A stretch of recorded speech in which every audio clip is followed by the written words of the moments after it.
భీమసేన్ బోస్కుమరి విజయోత్సవాల నడుమ అంగరంగ వైభవంగా ఎంతో ప్రతిష్టాత్మకంగా జనసేన 12వ ఆవిర్భావ సభ మరి జరుపుతున్నటువంటి విధానం అయితే మాత్రం నా భూతం నా భవిష్యత్తు అన్నట్టుగానే ఉంది.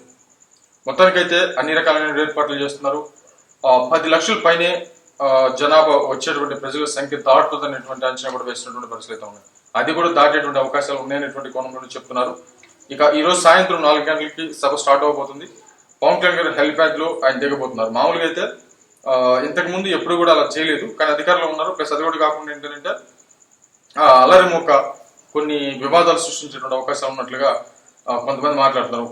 అంటే మేబీ ఇంటెలిజెన్స్ రిపోర్ట్ ఏమో అయి ఉండొచ్చేమో, మేబీ తెలియదు, అయితే కన్ఫర్మ్ చేయలేదు. కానీ చాలా మంది అనుమానాలు వ్యక్తం చేస్తూ ఉన్నారు. అంటే కొన్ని అలజడులు సృష్టించేటువంటి పరిస్థితులు ఉండొచ్చేమో అనేటువంటి విధంగా.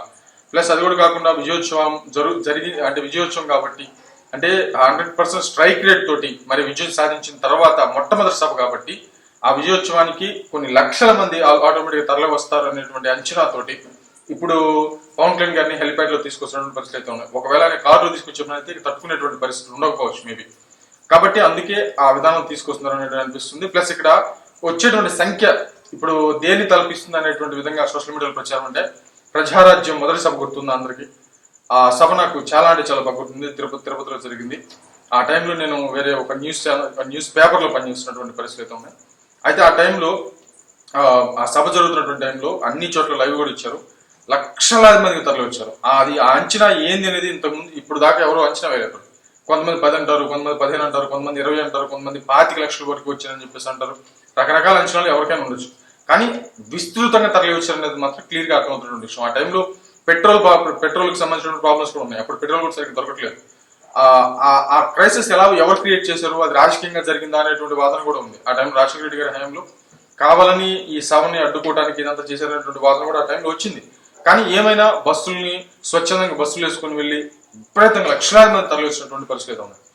ఆ సిచ్యువేషన్ ని ఇప్పుడు జనసేన పార్టీ 12వ ఆవిర్భావ సభలో చూస్తున్నారు. ఎన్నో అవమానాలు, ఎన్నో బాధలు, ఎన్నో కష్టాలు, ఒక రకం చెప్పంటే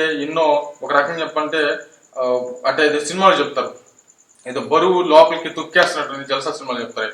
అలాంటి క్రైసిస్ కూడా జనసేన అధినేత పవన్ కళ్యాణ్ గారు పడ్డారని చెప్తున్నటువంటి అసలు. దాంతోపాటు జనసైనికులు కావచ్చు, ముఖ్యంగా జన సైనికులు ఎదుర్కొన్నటువంటి అవమానాలకి ఇది ఒక సరైనటువంటి నిర్వచనంగా చెప్పొచ్చు ఈ సభ. ఎందుకంటే కనీసం పవన్ కళ్యాణ్ గారి స్థాయి అంటే పవన్ కళ్యాణ్ గారిని ఆయన అపాయింట్మెంట్ దొరకడానికి కూడా కొన్ని సంవత్సరాలు పట్టేటువంటి వ్యక్తులు కూడా పవన్ కళ్యాణ్ గారిని దూషించినటువంటి వ్యక్తులు ఉన్నారు. పవన్ కళ్యాణ్ గారి సినిమాలో ఒక్క ఛాన్స్ వస్తే చాలు అనేటువంటి విధంగా మాట్లాడినటువంటి వ్యక్తులు, అంటే ఆ ఎదురు చూసేటువంటి వ్యక్తులు కూడా పవన్ కళ్యాణ్ గారు విమర్శించి, అది చిన్న చిత్తుగా కాదు, ఘాటుగా విపరీతమైనటువంటి అదేంటి వెర్రితలు వేస్తుంటారు కదా, అట్లాగా ఆయన్ని విమర్శించినటువంటి పరిస్థితులు ఉన్నాయి. కనీసం మీ బాధల దగ్గర పువ్వునైపడి ఉంటాము అని చెప్పేసి అన్నటువంటి వ్యక్తులు కూడా ఆ తర్వాత పవన్ కళ్యాణ్ గారిని, వాళ్ళ మదర్ని అనేక రకాలుగా కుటుంబం మీద పడి అల్లకలోలం చేసేటువంటి పరిస్థితి మనందరికీ తెలుసు. అట్లాగా జన సైనికులు పంటి బిగున కోపాన్ని దిగమింగినటువంటి సందర్భాలు చాలా ఉన్నాయి. దానికి ఒక సంఘటన చెప్తాను. పవన్ కళ్యాణ్ గారి మదర్ని దూషించినటువంటి టైంలో నిజంగా అసలు అట్టుడిపోయింది రెండు రాష్ట్రాలు ఒక రకంగా చెప్పాలంటే. చాలా భయంకరమైనటువంటి పరిస్థితులు చూశారు. అంటే పవన్ కళ్యాణ్ గారిని ఒక్క మాట అంటే కూడా ఊరుకోలేనటువంటి జన సైనికులు, అంటే అప్పుడు ఫ్యాన్స్, పవన్ కళ్యాణ్ గారి ఫ్యాన్స్ ఆ టైంలో వాళ్ళు జన సైనికులుగా మారిన తర్వాత మారేటువంటి ప్రక్రియలు ఎదురైనటువంటి సమస్యలు వాళ్ళు అర్థం చేసుకోలేక నైట్ కు ఎవరన్నా పవన్ కళ్యాణ్ గారు తిరిగితే వాళ్ళని సెలబ్రిటీలు చేసేస్తూ, ఇప్పుడు ఈ కత్తి మహేష్ అనేటువంటి వ్యక్తులు కావచ్చు, శ్రీరెడ్డి అనేటువంటి వ్యక్తులు కావచ్చు, వీళ్ళంతా చాలా మంది ఉన్నారు. ఇట్లాంటి వాళ్ళంతా చేసేస్తూ పవన్ కళ్యాణ్ గారి వల్ల వీళ్ళంతా ఒక నేమ్ సంపాదించుకున్నటువంటి వ్యక్తులు అంటే వీళ్ళే ఆ టైంలో అట్లాగే సంపాదించుకున్నారు. ఆ పేరు పవన్ కళ్యాణ్ గారి మీదే సంపాదించుకున్నారు. అలాంటి వ్యక్తులు కూడా పవన్ కళ్యాణ్ గారిని టార్గెట్ చేస్తూ ఆయన పరువు తీస్తూ రకరకాలుగా ఆయన మాట్లాడుతూ ఉంటే ఏం చేయకూడదు రాజకీయం. కాబట్టి మామూలుగా ఫ్యాన్స్ ఉన్నటువంటి టైంలో ఏదైనా మాట్లాడారంటే అది వేరే కోణంకి వెళ్ళిపోతుంది, ఇదిగో వీళ్ళకంట అని చెప్పేసి ఏదో నడిచిపోతుంది.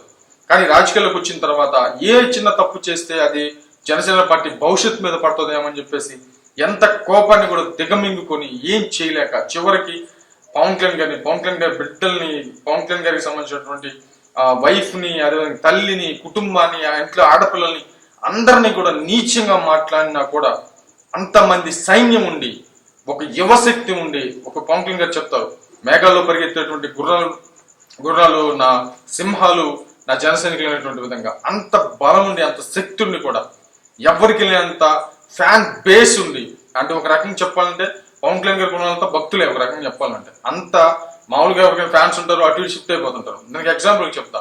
ఇప్పుడు ఏమన్నా కొత్త హీరో వచ్చారు అనుకోండి, ఇప్పుడు విజయ్ దేవరకొండ అనేటువంటి ఒక వ్యక్తి వచ్చారు. ఇంతకుముందు ఆయన ఎవరో తెలియదు. ఐదో సినిమా ఒకటి అర్జున్ రెడ్డి అనేటువంటి సినిమా వచ్చిన తర్వాత ఆయనకి ఫ్యాన్స్ అయిపోయారు. అంటే అటు ఇటు మారుతూ ఉంటారు, అది కామన్ గా జరుగుతుంది. కానీ పవన్ కళ్యాణ్ అంటే నా అభిమాన నటుడు, లేకపోతే నా అభిమాన రాజకీయ నాయకుడు అని చెప్పేసి ఆ పవర్ స్టార్ పవన్ కళ్యాణ్ అనేటువంటి ఒక్కటి తగిలించుకుంటే ఇక జీవితాంత పాదని కూడా చాలా మంది చెప్పారు. బండ్ల గణేష్ గారు లాంటి వాళ్ళంతా కూడా. అది నిజమే అనిపిస్తుంది ఒక్కోసారి. పవన్ కళ్యాణ్ గారు ఫెయిల్యూర్ అయ్యకుంది అంటే సినిమాల్లో ఫెయిల్ అయినా ఆయన ఫ్యాన్ బేస్ పెరిగింది, ఆయన రాజకీయాల్లో ఫెయిల్ అయినా ఫ్యాన్ బేస్ పెరిగింది. దానికి నిదర్శనమే ఇప్పుడు ఈ విజయోత్సవ సభ. ఒక రకంగా చెప్పాలంటే అంటే ఇన్ని అవమానాలు పడ్డటువంటి జన సైనికులకి ఒక రిలీఫ్, ఒక రకంగా చెప్పాలంటే ఒక విజయోత్సవం. మేము సాధించామనేటువంటి ఒక పట్టుదలతో సాధించామనేటువంటి దాని కసితో, అసలు ఒక రకంగా పవన్ కళ్యాణ్ గారిని ఎలాగైనా గెలిపించాలనేటువంటి కసితో ఎన్ని ఇబ్బందులు వచ్చినా కూడా నిలబడి కలబడి గెలిచినటువంటి సభ ఇది. కాబట్టి ఈ సభకు సంబంధించి చాలా అంటే చాలా ఎక్స్పెక్టేషన్స్ ఉన్నాయి. అదేవిధంగా అంతే ఎక్స్పెక్టేషన్స్ తోటి జనసేనకు సంబంధించినటువంటి పార్టీ శ్రేణులందరూ కూడా మరి ఒక 500 మంది వాలంటీర్లతోటి అందరితో కలిసి సభను మాత్రం విజయవంతం చేయడానికి అసలు విపరీతమైనటువంటి సలహాలు చేస్తున్నటువంటి పరిస్థితులు ఉన్నాయి. కాబట్టి ఒక రకంగా చెప్పాలి అంటే అటు ప్రజారాజ్యానికి సభ, ఇప్పుడు జనసేన పార్టీకి సంబంధించిన సభ, ఈ రెండింటిని పోల్చి చేసేటువంటి అవకాశాలు కంపల్సరీగా ఉంటాయి అనేటువంటి విధంగానే చాలా మంది ప్రస్తావిస్తున్నారు. మరేమైతే చూద్దాం.